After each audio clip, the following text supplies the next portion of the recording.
Happy New Year! Welcome to 2023. My name is Olariwaju Oladun, your host for this beautiful show.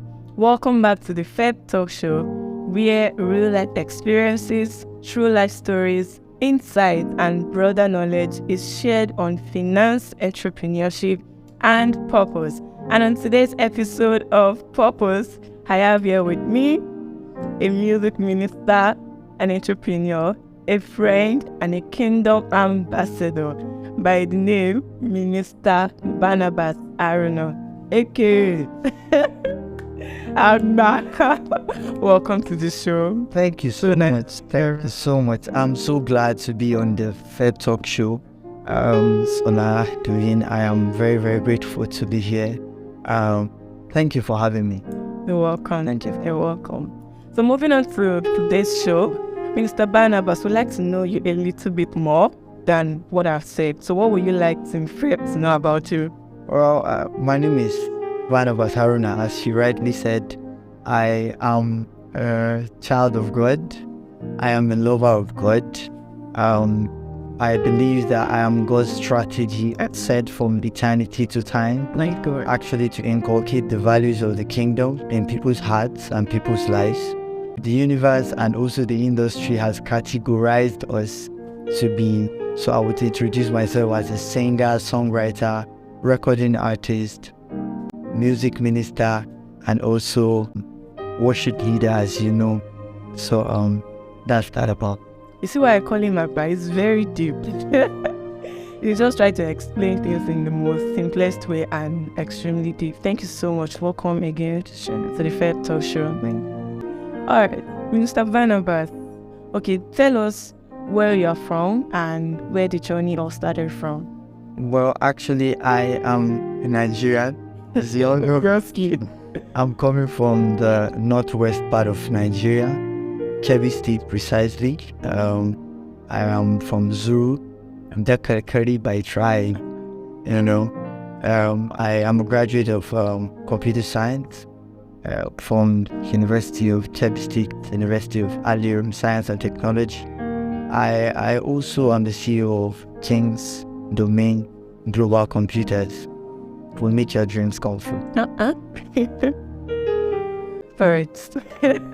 Minister Barnabas, generally for music ministers, when you hear the story, they tell you they hail from the choir department, some they sing from the children's church, some from maybe their school choir. So, but your own, how did the journey start into your music career?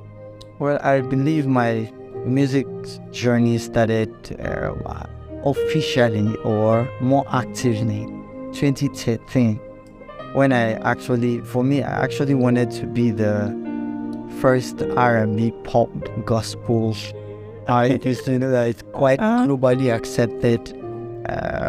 Coming from that part of the country, I really knew that it was going to be difficult and all, but I was willing to. My life was more online. I was trying to just use whatever phone or whoever's phone I can find to just browse online, check about singing, check about music and all.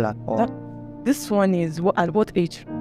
I can't trace back, but I just made 2013 and I was still a teenager. But then that was what made me to run like that. I was not really passionate about Christ, but I was just passionate about learning and being a very good musician. Until when Christ came into the scene. And also I have really had a lot of suffered from inferiority complex while growing, because I had friends in our children class, teenagers class, where they were very smart people. Like they use their brains, they use their mind whenever they are reciting scripture and all of that. I was never really the best person to represent them in anything. So I was always, in fact, my journey, even in school, and my parents actually thought that I would be like one of my late uncles. They actually said, this boy doesn't really like education and all, because at some point, 36 people in a class, I used to take the 35th position. Wow. And I know, I can still remember the guy I used to beat.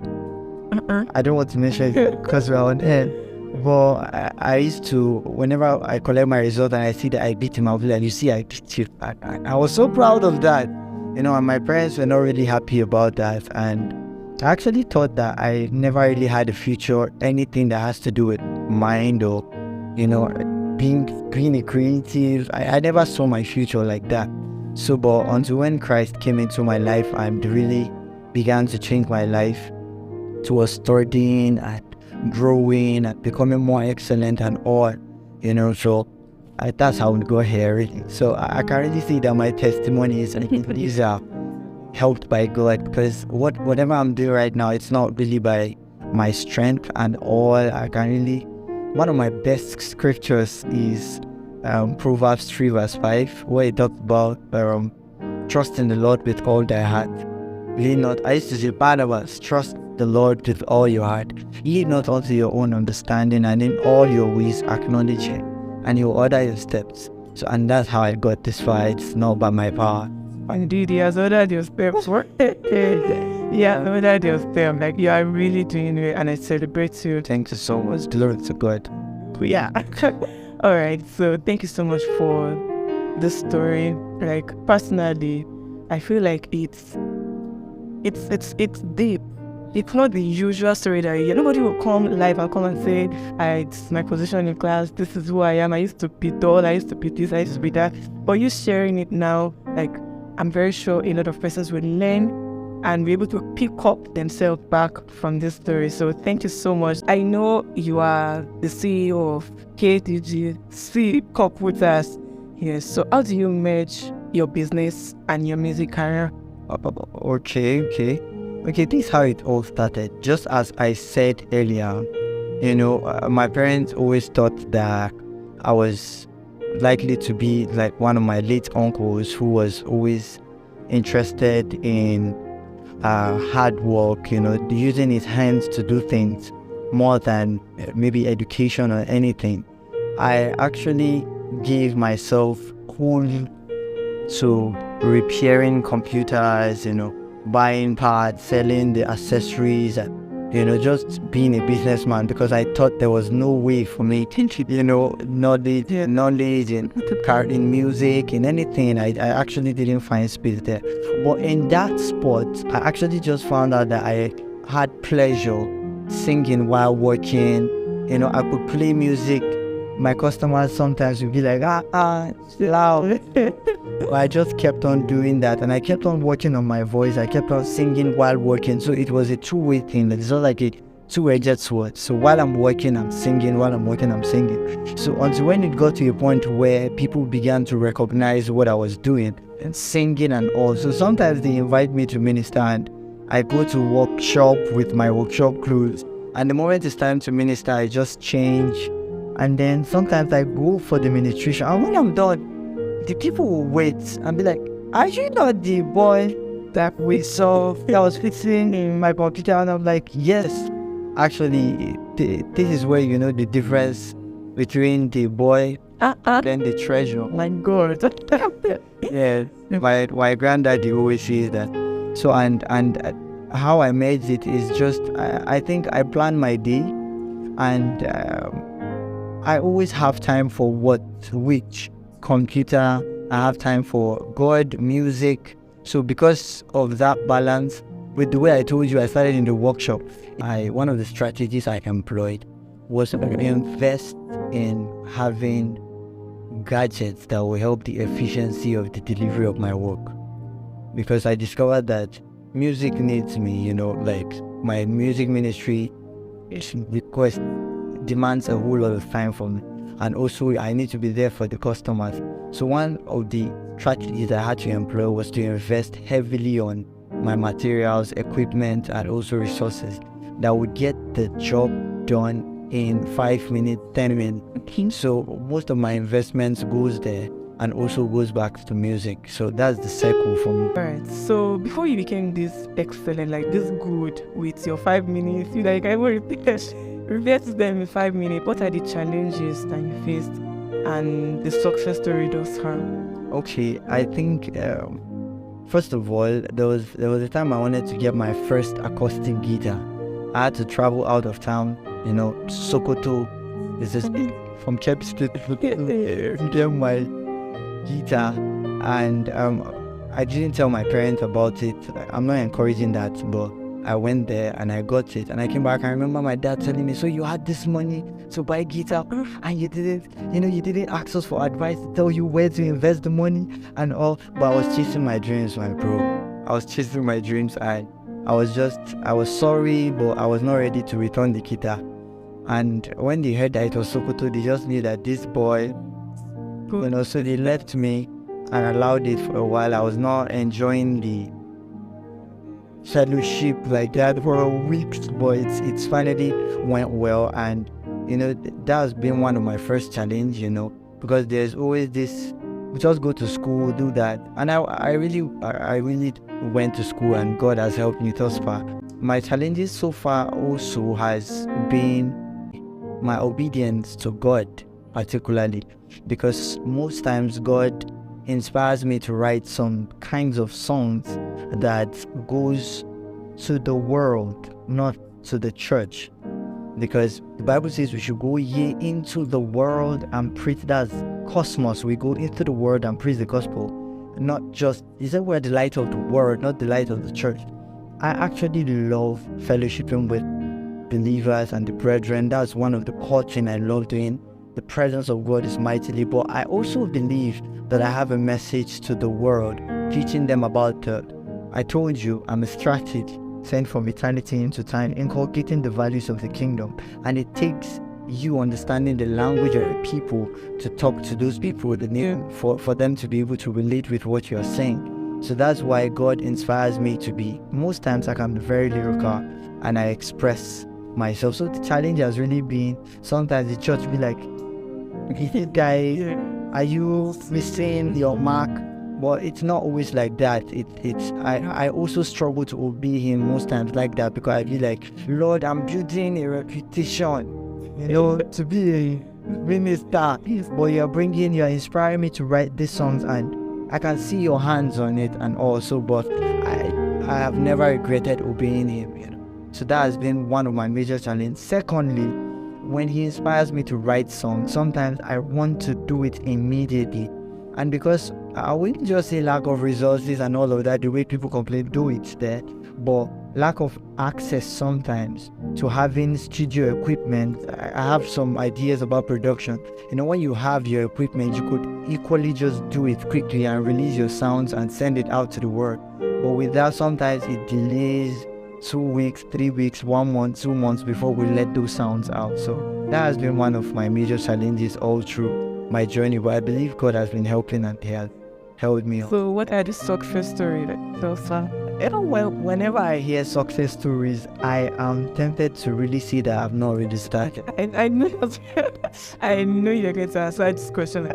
So I know, but I'm just saying, like, so far, that I said success story thus far. Yeah. God has helped you to the level that you are right now. Yeah. So you can just share with us maybe 1 or 2 of that success story. Okay, if 1 or 2 of these success stories that God has lifted me beyond what I ever thought, coming from my territory.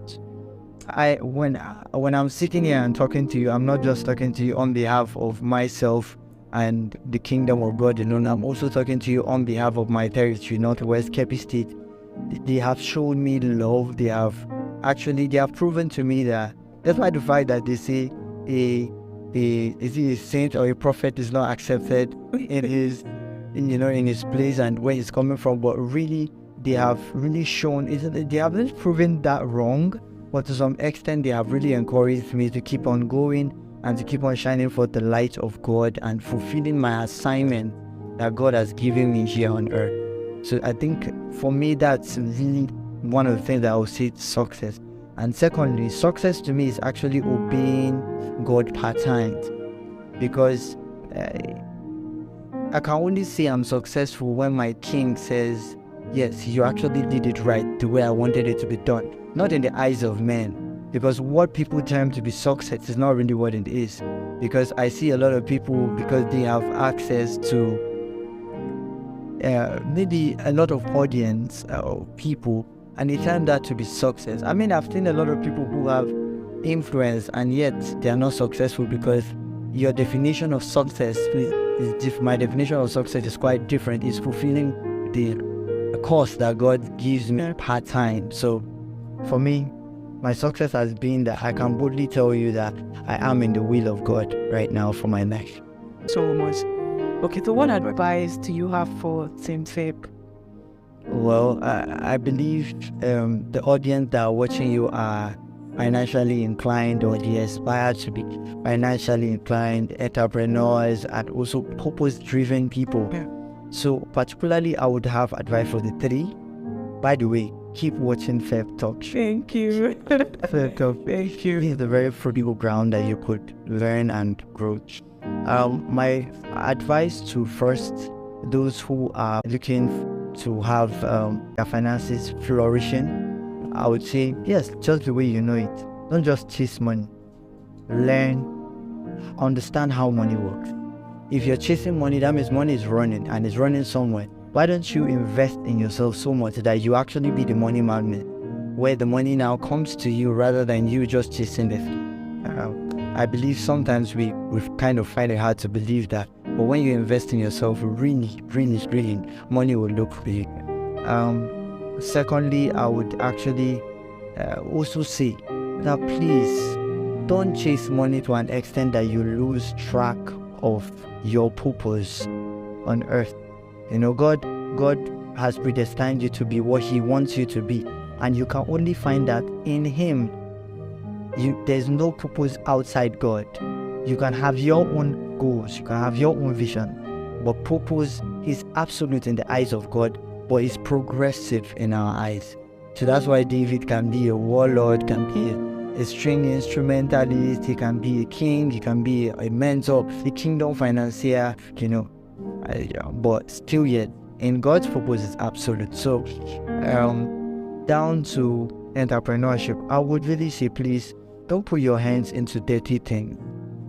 Because they said if you sell cigarettes, you make money. Just try your best to be in the will of God. Don't be too passionate for God to tell you halt. Yes, repeat that. Don't be too passionate that God cannot just tell you halt. Because your passion should be found in God and in the purpose that He has bestowed in the inside of you. And lastly, to purpose. I will really say this to my viewers out there. The concept of purpose is that you discover your God-given assignment on earth. Nobody is going to help you discover your God-given assignment. And Nigerians, I know, like where I'm coming from, there's always this complaint in America, you know, when you're a child, when they see that you're passionate about singing, they begin to send you to school. The fact that you are thinking about that, it means you are matured enough to take responsibility. So I would really say, just like the parable of the 5 talents, He gave each and every one of them according to their abilities. He gave one 5, 2, 1. He saw that that one was lazy, that's why He gave him 1. And that guy proved that he was lazy. So you need to discover your God-given assignment, and you also need to fan it to flame. You need to chatter, you need to work it out yourself. In fact, a mentor of blessed memory, Dr. Miles Murray, always used to say that a dream has one believer first, and that believer is yourself. Like, you have to believe in your dream well enough, and in fact, my granddaddy, Apostle Selman, used to say that this world is ruled by men of conviction.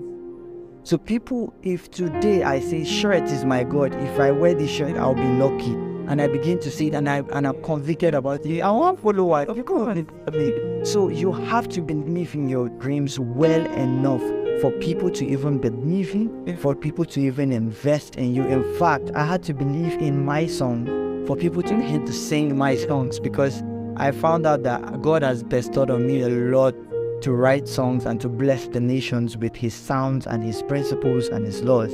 And I think being confident about what God has placed in you is actually key. Yeah. And when you believe that, please submit to mentorship. The people that are ahead of you, learn from them. Learn from afar. Don't think they are arrogant. There's something they did that made us to get that far. And if only you can just be humble enough. My granddaddy was Joshua Selma always used to say that the proof of honor is waiting. So your mentor will not always have your time. Your mentor will not always, We're not very you will not always have him at your beck and call, but just have a sense of honor in your heart to receive from them, and trust me, you'll be fine. You would grow to the full potential that God has really designed that you feel. Oh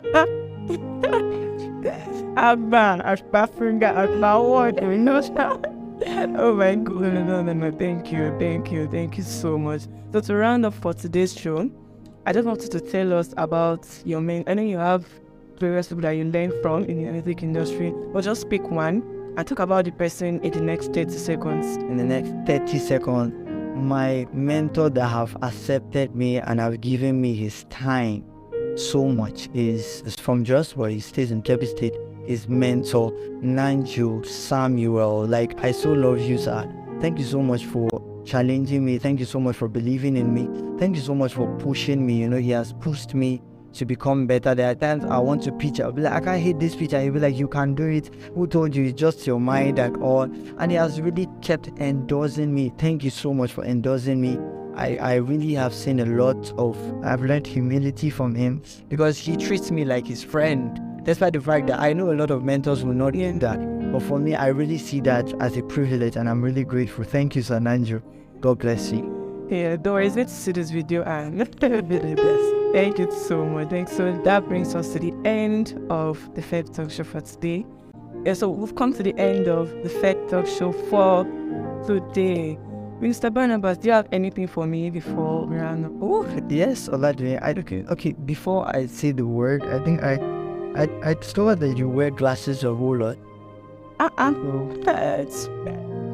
Oh my! I got you this. I don't know if you like it. I watched all your shows and I saw that all your videos you were always. Tell me to close my mouth. So I got this. So it's actually this from me to you. Basically the advice that I'll have for you, or anything that I'll have for you, is keep doing what you're doing. Keep loving Jesus. Keep being passionate to see that you eradicate poverty from the life of believers. Keep doing what you're doing to see that you inspire people to be in their God-given assignment, you know, because a lot of people don't really know that they should do. Okay, how would you know you don't know what you know when you have not seen somebody that knows what you don't know?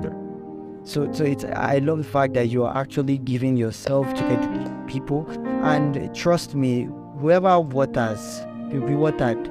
So I pray that God continue to bless you and also take this show globally, you know, and increase you. Thank you so much for all that you do.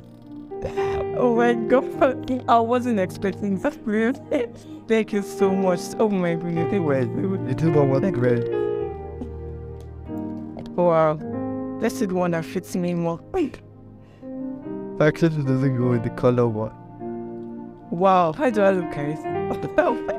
So let me just round up with this, my new shade. Thank you so much, Mr. Barnabas. Please follow him on all the social media page. It will be displayed on the screen, and his business page as well, KDGC Computers. The Barnabas Haruna, yes, on Instagram and on YouTube. Thank you so much.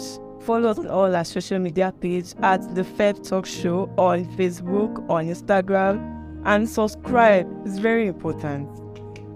Hit the notification. Please subscribe. Our notification whenever. Subscribe to the YouTube channel, like, share with your friends, please. Thank you so much. My name remains Oladune. See you next week Monday. Bye.